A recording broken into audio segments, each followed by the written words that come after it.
You're watching Channel 6 WDSU-TV New Orleans. And this is Channel 6 News Tonight. Lundi Gras is usually the calm before the storm, but not anymore. The crew of Orpheus is bringing a new magic to Mardi Gras. I'm pretty hard to impress. I'm pretty hard to get awestruck, but I think it's going to happen. Of course, that's magician David Copperfield, Orpheus Grand Marshal. In just about 2 hours, Mardi Gras 1995 will be here, but tonight is Lundi Gras. And Norman, Lundi Gras has become a carnival party all its own. Behind me, the crew of Orpheus Parade is just wrapping up, and the Orpheus Ball is about to really get underway. The theme this year is the lyrical legend of Orpheus. And of course, our own lyrical legend, Harry Connick Jr., was the man who started this parade and this ball and this crew. He cannot be here tonight, unfortunately. He is in Australia performing, but his father, Harry Connick Sr., and a whole host of Hollywood stars are here to carry the party on without him. In the convention center tonight, if you can believe it, all 30 floats from the parade, all the marchers and all the riders are going to file into the convention center, go through the tables of the women in their ball gowns and the men in their black tie, and really put on a show inside the convention center. James Brown is the highlight entertainer. There's going to be dancing here until 2:30 in the morning. Now, this is only the second year for the crew of Orpheus, but this is a super crew, and it has superstars. Happy Mardi Gras. Let the good times roll. Ha, ha, ha.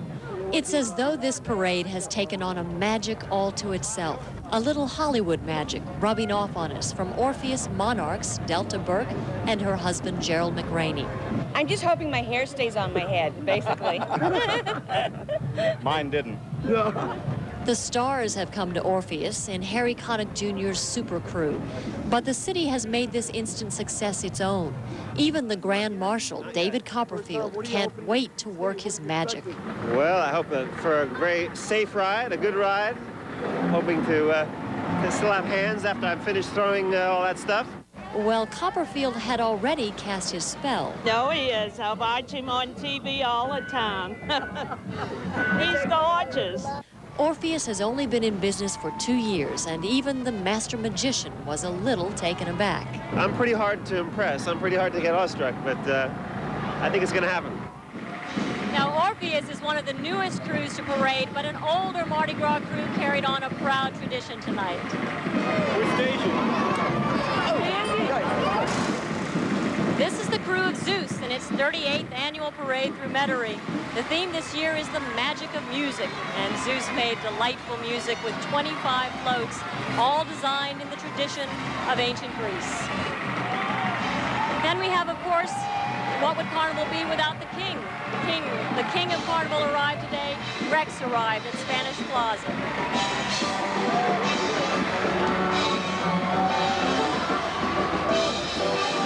The king this year is Louis Frierson.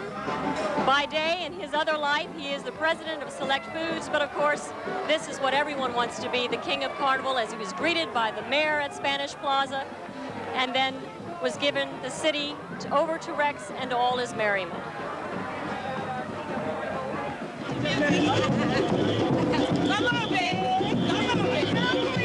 This, of course, is the king and his Queen of Zulu. As they arrived tonight, they led what was said to be the world's largest second line. Strata Prophet and his wife, Maddie Dorsey Prophet, are this year's royalty. Let's watch a little bit of the second line. Yes, they are the royalty tonight and tomorrow, but what a wonderful thing to be here. How wonderful to be king and queen, if even for a day. Right, Norman? Right you are, Susan. As they say in the movies, it's good to be the king. And we'll have more from Orpheus a little bit later. All right, we'll see you then. But the parades aren't the only big draw tonight. Thousands of people are jammed into the French Quarter, as they have been since last Friday. Kyra Phillips has been following the revelers all day and now joins us live from Bourbon Street. Kyra, good evening. Hello, Norman. And as you know, this is my first Mardi Gras, and I've got one word for you. Wow. Let's take a look at it. We're going to have Frank McBride get us a wide shot here at Bourbon Street.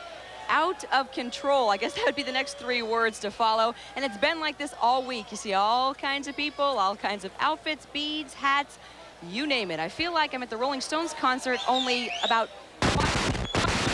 size. Now, the neatest part, actually for me and for a lot of people today.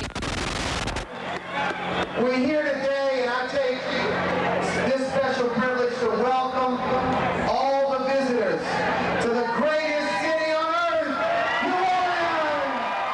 Marc Morial made the official move.